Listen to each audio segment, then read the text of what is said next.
Found out that a big giant CME has left the sun and it's going to be impacting us on Sunday, March 13th. And I don't think it's going to be so strong that it takes the grid down. That's what Suspicious Observer is saying, that it's most likely just going to be Aurora Borealis being shown, but it's still intense energies coming our way. So I'm sure it's going to cause some effect on Earth through these energies. I'm assuming like lightheadedness or some type of symptom through your body. So just wanted to give you guys a heads up about that. And I wanted to go into some of the placements in the sky for this week. Actually, Sunday we have a Neptune Sun conjunction, which is really relevant. And I want to go into how this is all tying into the coronavirus. So I started thinking about this Sun-Neptune conjunction, and I was thinking, I wonder if there's mythology with Poseidon and Apollo. And of course there is, so this is really relevant. So during the Trojan War, because it's all about the Trojan War, right? This is huge in history. The Trojan War with the big horse that, they're hiding inside the horse, and they've been fighting. And I didn't really understand what the war was about, but I want to go into what the war is about because it's all relevant to the planets, because it's all about the war of the gods, right? The gods came down and helped with this war. So the story is all about Venus, and so we'll get into that. But so the Apollo and Neptune, or Poseidon, has this deed that they had to do, and they were angry about it. So Poseidon sided with the Greeks, at least in part, because he was still angry with Troy for the treatment he had received at the hands of Laomedon, the father of King Priam.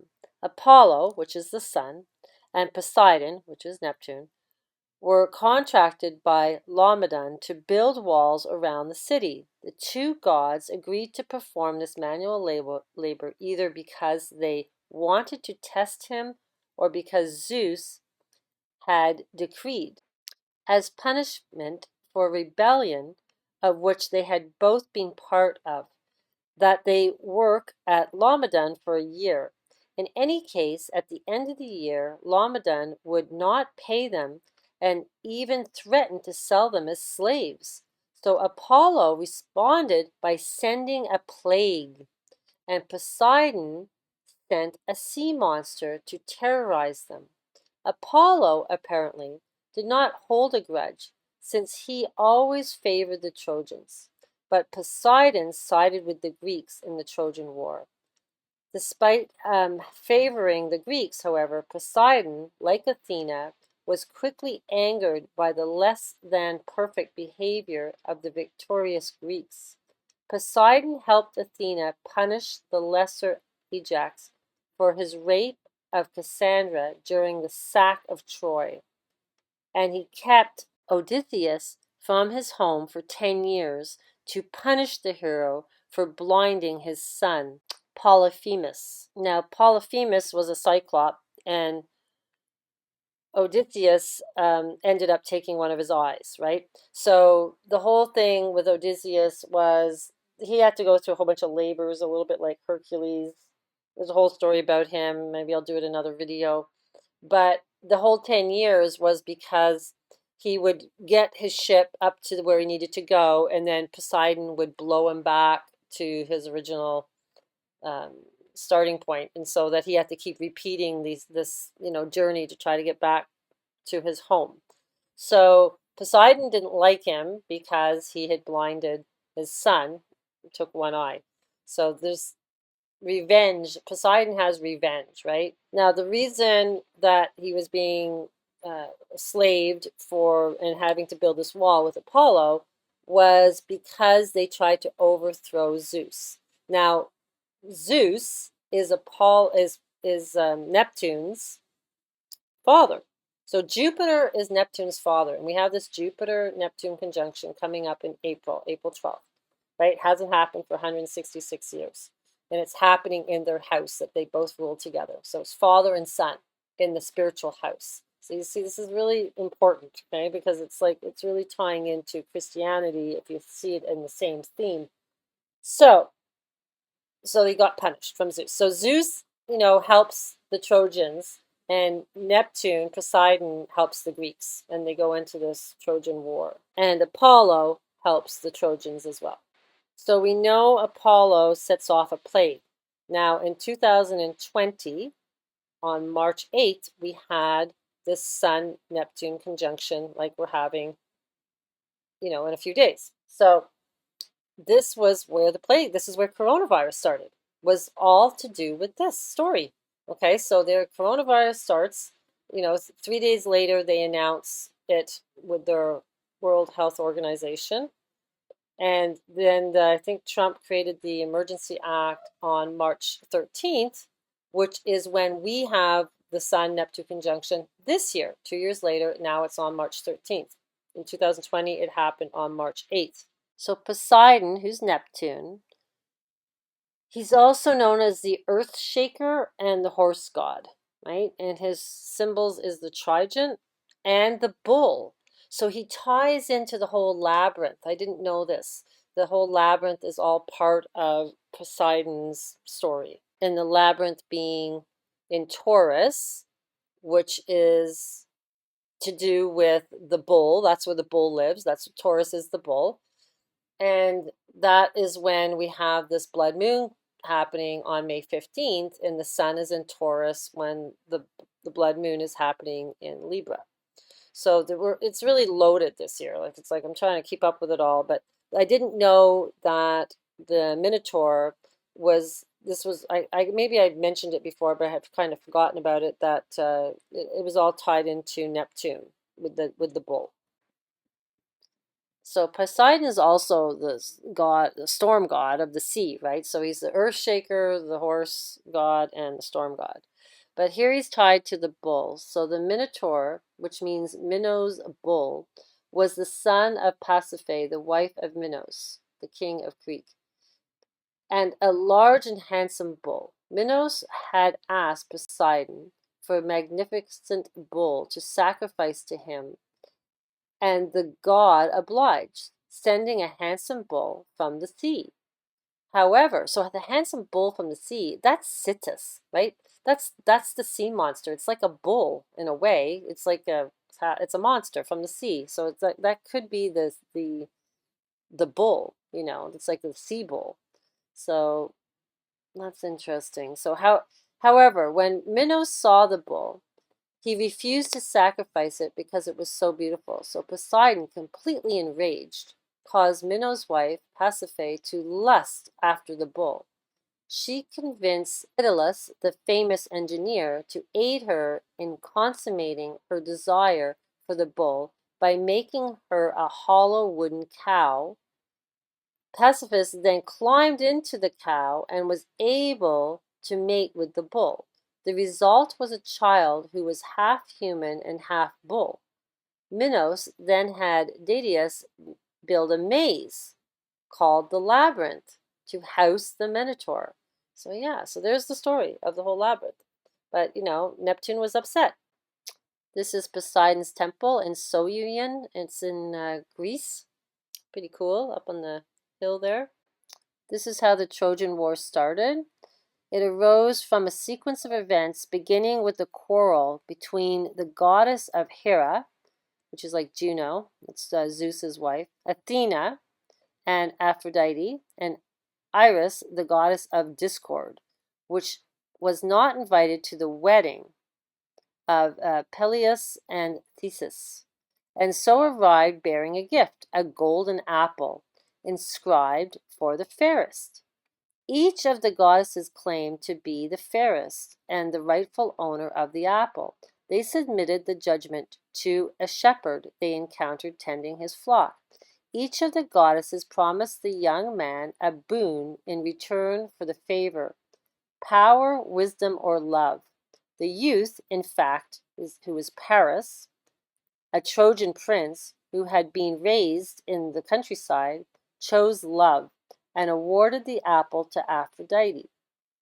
As his reward, Aphrodite caused Helen, the queen of Sparta, the most beautiful of all women, to fall in love with Paris. And she did that by getting Cupid to hit her with an arrow for love. Okay, so then she saw Paris and she fell in love with him, and she was married. But the judgment of Paris earned him the heir of both Hera and Athena. They were mad. And when Helen left her husband, Menelaus, the Spartan king, for Paris of Troy, Menelaus called upon all the kings and princes of Greece to wage war upon Troy. So because Paris was from Troy, and then he took this king's wife, and that's what started the war. It's always over a woman, right? According to the Greek mythology, Zeus had become king of the gods by overthrowing his father Cronus. That's Saturn. So you see that the Saturn Jupiter conjunction we had in 2020, when it was in the winter solstice, that was all about overthrowing too. Okay, so now we have a Neptune Jupiter conjunction, which is about Neptune trying to overthrow Jupiter, right? So Cronus, in turn, had overthrown his father Uranus. Zeus was not faithful to his wife and his sister Hera, so Hera is his sister, and had many relationships from which many children were born. Since Zeus believed that there were too many people populating the earth and envisioned Momus, or Themis, who was to use the Trojan War as a means of depopulation of Earth, especially of his demigod descendants. So here we go, the depopulation of Earth. So these can be supported by Hesiod's account. Now all the gods were divided through strife, for at that very time Zeus, who thunders on high, was meditating marvelous deeds, even to mingle storms and tempests over the boundless earth. And already he was hastening to make an utter end of the race of mortal men, declaring that he would destroy the lives of the demigods, and the children of the gods should not mate with these wretched mortals, seeing their fate with their own eyes, but that the blessed gods henceforth, even the aforetime, should have their living and their habitations apart from men. It's kind of funny because when you do your astrology charts, wherever Jupiter is, it brings good luck. But, he's not really liking mortal people. He thinks he despises us, right? So he doesn't want you to become equal to him. So that's what I'm saying. Like, this is kind of like an overthrowing position, what's happening in April with Neptune. Neptune was trying to overthrow Zeus. So yeah, it's a battle. It's definitely a battle. So I didn't really understand this sentence here. It says, since Zeus believed that there were too many people populating the earth, he envisioned Momus. I was like, well, what's Momus? Oh, well, guess what? Momus is the Fool card.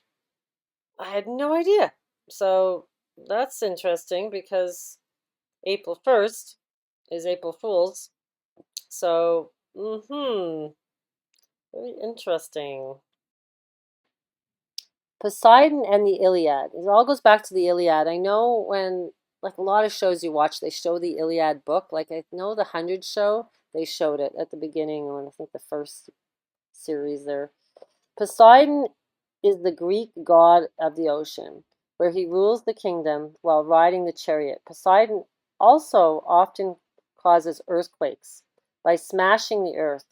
During the Trojan War, Poseidon fights on behalf of the Greeks because he holds a grudge against Laomedon, the Trojan king. Because of Poseidon's dislike for the Trojans, he enters the war to help the Greeks. Poseidon's father, Zeus, tells Poseidon to stay out of the war, and Hera, Zeus' wife, wants Poseidon to help the Greeks and distracts Zeus so that Poseidon can interfere.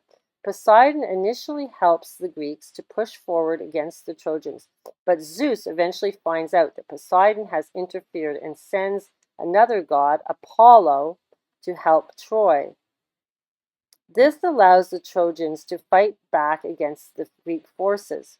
However, Zeus eventually cannot keep tabs on all the gods who interfere with the war. He releases the gods to participate as they would like. Poseidon continues to help the Greeks, but when the Greeks' warrior Achilles nearly kills the Trojan Aeneas, Poseidon saves Aeneas from death. Poseidon does so because Aeneas is fated to become the Trojan king rather than to be killed in battle. Even though Poseidon interferes to preserve Aeneas' fate, he still fights for the Greeks and eventually saves Achilles from drowning in the river Xanoth. He then challenges Apollo, who fights for the Trojans, to a battle.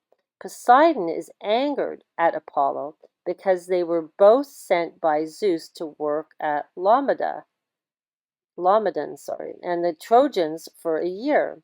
And at the end of the year, Laomedon refused to pay them. Poseidon sees Apollo as a coward for not fighting back and for helping the Trojans. Apollo then proceeds to act a bit cowardly and declines to fight Poseidon because he thinks that Poseidon is too strong for him to beat. So this is interesting. Okay, so Apollo creates the plague, Poseidon creates a storm, right? Because they're angry, like it's like, they were enslaved together to build this wall, and then Apollo, basically favors his enslaver. Okay, so, or the guy that didn't pay them. So Poseidon's like upset. So we've got the plague. That was 2 years ago. Okay, and then now we're in like this perfect theme of Poseidon getting upset now, right? So it's like everything is just kind of aligning. And then of course, Poseidon is upset at Zeus, at Jupiter, because he wants to dethrone him, and that's happening in April. So it's like, it's all happening. It's all happening in the sky. It's amazing. So who knows how it's going to manifest, and is it an earthquake? Is it a flood? Who knows? But it seems like, it's like the pressure cooker is getting, more and more intense. Now, I don't know if you guys have seen this floating around. Somebody had sent it to me. I'd seen it before, and I couldn't really figure out, like, 68. I was like, okay, 68, 68. So World War One, the numbers of the dates that it started adds to 68. World War Two, the dates that it started adds to 68. And now the invasion of Ukraine adds to 68. And also it's like on February 24th it started. So 224 is the synodic cycle of orbit of Venus. Okay, so this is interesting. So it just came to me because I'd been trying to decode the Kabbalah tree to the sky. I was trying to see if there was paths, that were relating to conjunctions.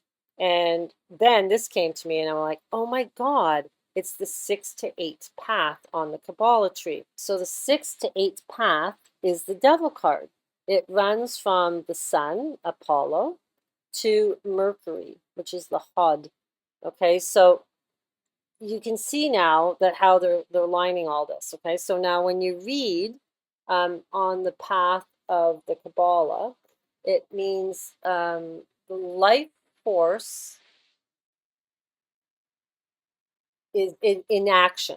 Okay, so it means life force in action. That's what that path means from 6 to 8. So basically, they're just creating all these little soldiers and putting them to action.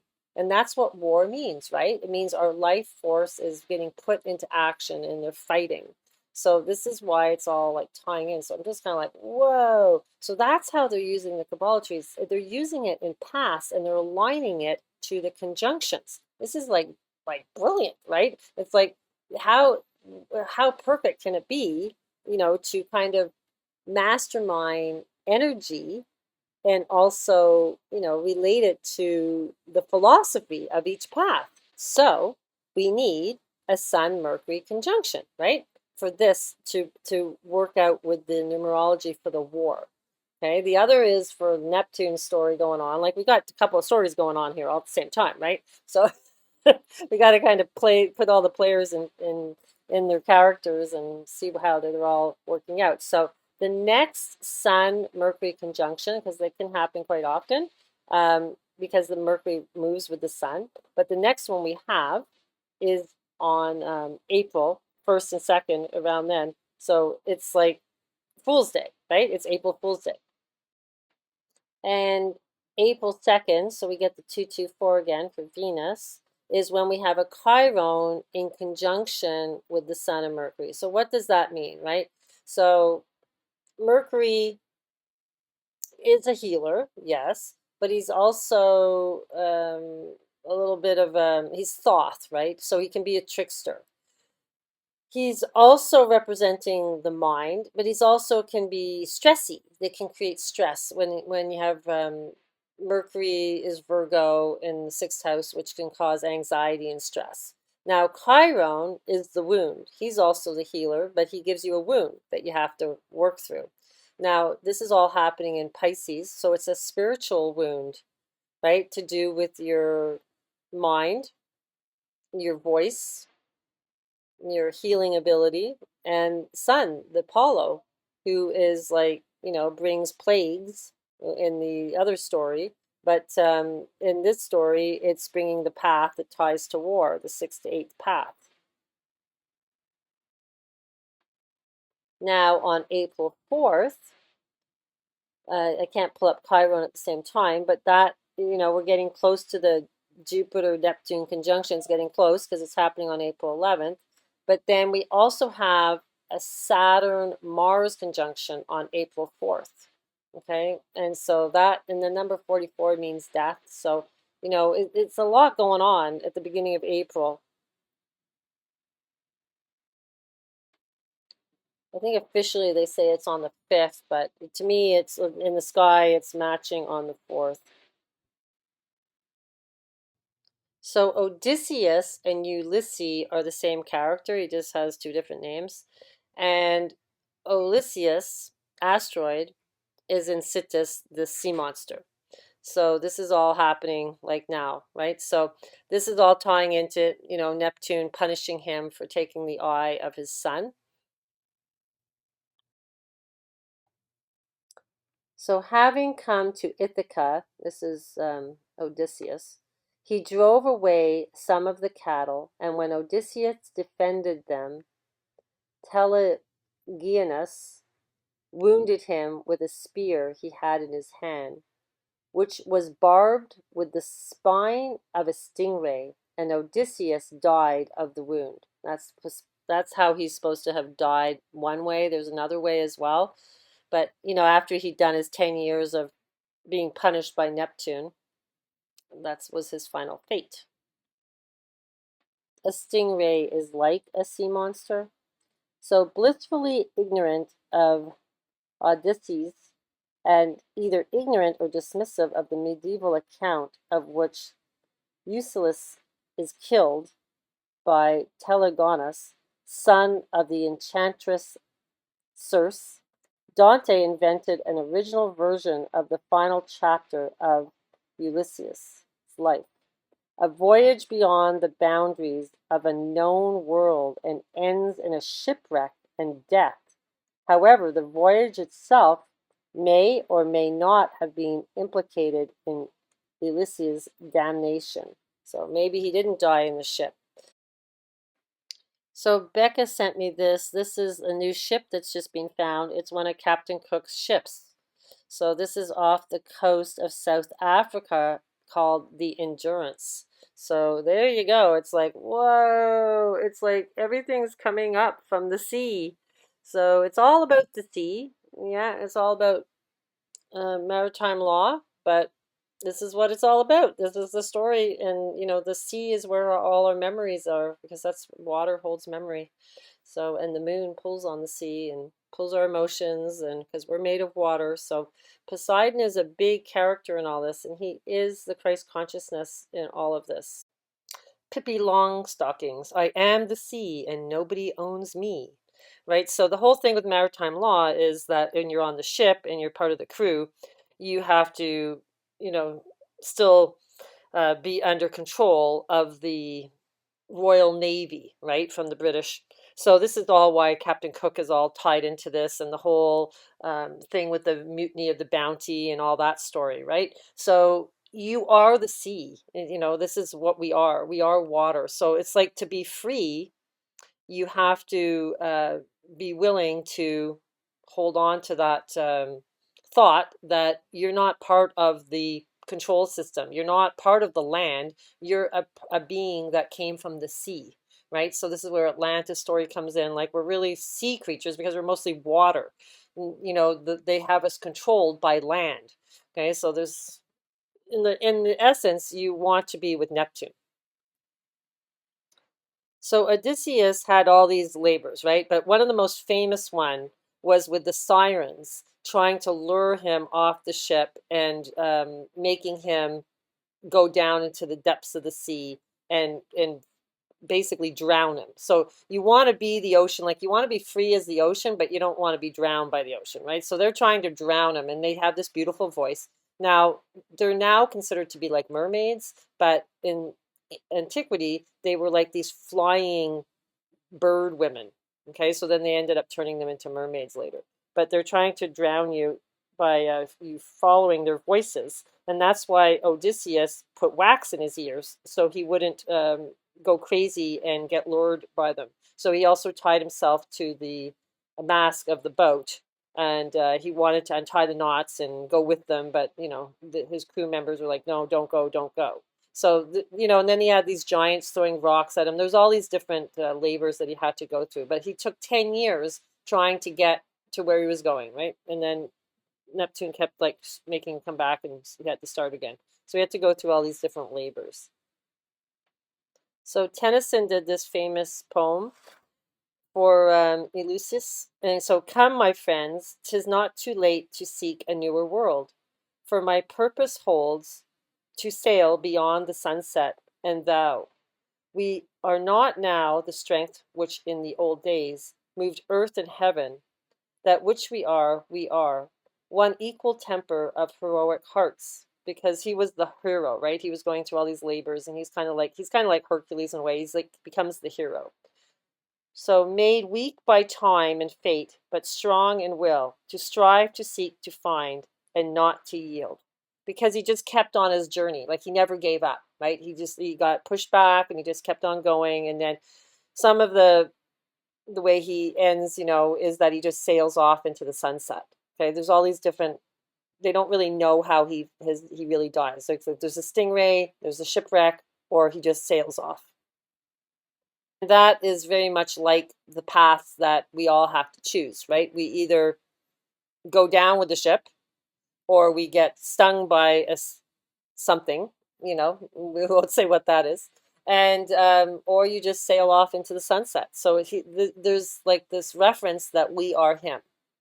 And we dream of the new world and we make that new world. And we go back to utopia, which is Atlantis, well, the original Atlantis before it got corrupted. Yeah, so another thing I realized when I was finished the Kobe video was that on August 23rd, his birthday, and the sun is on Regulus, he has a Regulus tattoo, crown tattoo. Regulus means the crown, it's alchemy. And so he has a tattoo on his arm. But the interesting thing that's happening this year is Mercury is in Virgo, like on the Zavi Java star on August 23rd, which is where Mercury's rules Virgo. So Mercury is part of this story now. We know this is to do with war, Mercury and the sun. And then the moon, which is emotions, is in Gemini, which rules Mercury. Okay, so we have like that's really intense too, and if this might be tying into something to do with war as well. Now, here's his tattoo, and he has angel wings. He has his wife's name and then angel wings, and then underneath that, he has a passage in the Bible, and you can go read that. It's Psalms 27. So I'm not going to read it to you. You guys can go research that if you want and see what that's all about. But there is some reference to being lofty in the sky and then falling to the ground. So I was kind of like, maybe that's tying into his exit that happened to him from he was in the helicopter, right? And then remember there was a helicopter in his video that he did as the commercial, and it had the number 56 on it. And that is also a path in the Kabbalah tree from 5 to 6. Yeah, 5 to 6 is justice.